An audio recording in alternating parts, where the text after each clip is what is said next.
My brothers and sisters, greetings. Today we celebrate the third Sunday of Advent. As the celebration of Christ's birth draws near, joy is in the air.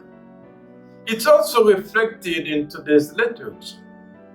The prophet speaking to us in our first reading tells us he was sent to bring glad tidings to the poor, that he rejoices in the Lord, and in God is the joy of his soul. The response, which is almost always from the book of Psalms, is today taken from St. Luke's Gospel. It is Mary's hymn of joy, which she enthusiastically proclaimed when she visited her cousin Elizabeth after the Annunciation. Mary, the mother of Jesus, had every reason to be anxious and depressed. Here she was suddenly going to be a mother. Her husband-to-be Joseph was about to break off the engagement. In just a few months, she would suffer disgrace among her family and friends.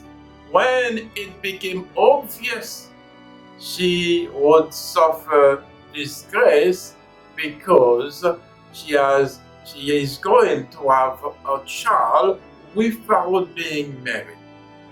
In that society, she would have no way to support herself financially without her husband. Yet, we hear as she visits her cousin how she rejoices, not in her misery, but in what God was about to do. St. Paul in the second reading tells us to rejoice always. His instruction, rejoice, implies that rejoicing is more of a choice in attitude rather than a feeling that spontaneously comes over us. He continues to say, pray without ceasing. Give thanks. Why St. Paul said that despite he went through a lot in his ministry, he is asking us to rejoice, to be happy, because this is the will of God for you. Yes, it is God's will for us that we be joyful. God will certainly help us if we choose to be. Paul is saying we can choose to sit around and feel sorry for ourselves, or we can choose to be joyful even in difficult circumstances. We can laugh. We, my brothers and sisters, we can laugh the time to be happy. We can feel, let self-pity control our lives.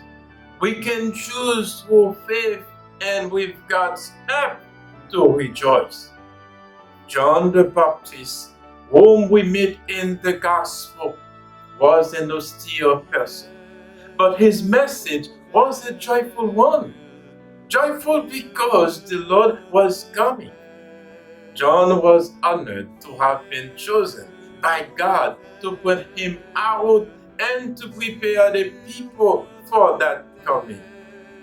Like John the Baptist, we too can make straight the way for the Lord to enter people's lives. Let us, my brothers and sisters, while preparing the birth of our Lord, preparing our hearts for his second coming as well, because it will happen at any time we may not expect. May the Lord bless you.